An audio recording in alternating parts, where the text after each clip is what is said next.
एक समाज में जागृति लाने का जो महान कार्य किया, आज तक किसी ने नहीं किया। उससे पहले हमारी बहन माता सावित्रीबाई फुले ने शिक्षा की क्रांति इस देश के अंदर जो जगाई थी, उस क्रांति को पुनः लागू करने के लिए हेमलता जी ने अपनी जो हिम्मत दिखाई, मैं हेमलता जी को सैल्यूट करता हूं। और हेमलता जी के विपरीत जाकर के गांव के लोगों ने जो मनवादी व्यवस्था को प्रसारित करने के लिए और माता सावित्रीबाई फुले को न पूछ करके और एक झूठी और काल्पनिक को, और जिसको आज तक किसी ने देखा नहीं, जिसको किसी ने जन्मते नहीं देखा, उसका जन्म स्थान का पता नहीं, उसके माँ बाप का पता नहीं, किसी का पता नहीं, और उसको जबरदस्ती सरस्वती को थोपने की जो हमारे देश के ऊपर ये प्रक्रिया जो चली आ रही है या चलती रही है और अब चलने वाली है। साथियों, आरएसएस के द्वारा जो प्रोपोगंडा चलाया जा रहा है, ये आप सब लोगों को गुलाम बनाने का प्रोपोगंडा चलाया जा रहा है। मैं हेमलता बैरवा को पुनः सिलेक्ट करते हुए ये कहना चाहता हूँ कि हमारे इस दलाल मदन दिलावर को ये कहना चाहते हैं कि मदन दिलावर जी, आप अगर सच्चे आरएसएस के चापलूस हैं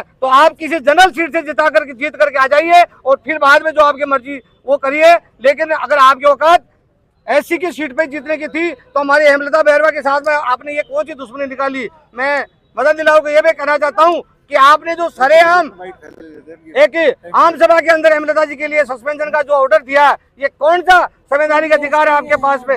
ये लोग संविधान की धज्जियां उड़ा रहे हैं, ये लोग संविधान को खत्म कर रहे हैं और इस महापुरुषों की, हमारे महापुरुषों की जो जीवनियां है, महापुरुषों को दबाने का जो कार्य किया जा रहा है, इस कार्य की हम लोग सभी कड़े शब्दों में निंदा करते हैं और राजस्थान सरकार से ये निवेदन करते हैं कि ऐसे नालायक और दलाल, एससी के दलाल मदन दिलावर को जल्दी से जल्दी बर्खास्त किया जाए, वरना हम लोग मदन दिलावर मुर्दाबाद विरोध करेंगे। और आने वाले समय में भाजपा सरकार को भी हम एक चेतावनी देना चाहते हैं कि आने वाले लोकसभा के चुनाव में आपको इसको खामियाजा भुगतना पड़ेगा। मैं ज्यादा नहीं कह करके ये कहना चाहता हूँ आपको कि भाइयों, अगर आप जिंदा हैं तो जिंदा होने का सबूत दीजिए, वरना मुर्दे तो घर में सोते रहते हैं।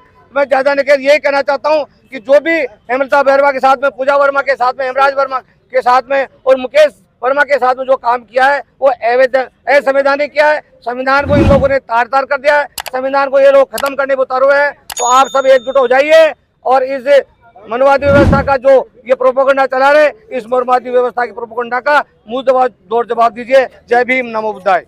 जिंदाबाद जिंदाबाद।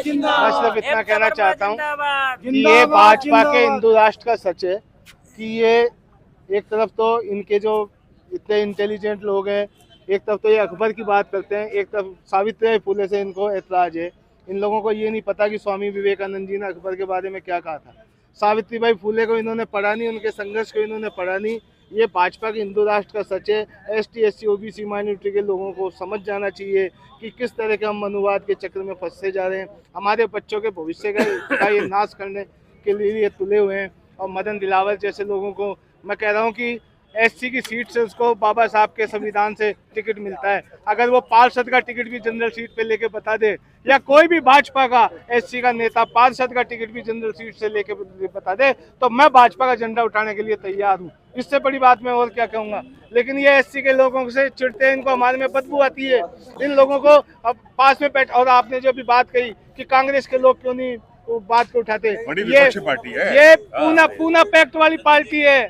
इन्होंने बाबा साहब को धोखा दिया है। ये गांधी जी के अनुयायी हैं, ये हमारा कभी हितैषी चाहते ही नहीं है। अगर बाबा साहब की बात को ये मान लिए होते और हमारे लोग भी बाबा साहब की को महात्मा फुले को अगर जान लिए होते, तो मदन दिलावर जैसे भी तो जमानत जब्त होने वाले लोग हैं। ये भारत का सबसे गंवार शिक्षा मंत्री है। मुझको शर्म आती है कि राजस्थान का सबसे गंवार शिक्षा मंत्री है। सावित्रीबाई फुले, उनकी तो जितनी मतलब मैं कह रहा हूँ कि मेरे प्राण भी चल जाए उनकी आवाज उठाने के लिए, तो मैं अपने आप को धन्य समझूंगा। ये सावित्रीबाई फुले पे गोबर फेंकने वाले लोग हैं, इनको साक्षात देखें। इससे ज्यादा मैं और कुछ नहीं कहना चाहता। बहुत बहुत शुक्रिया।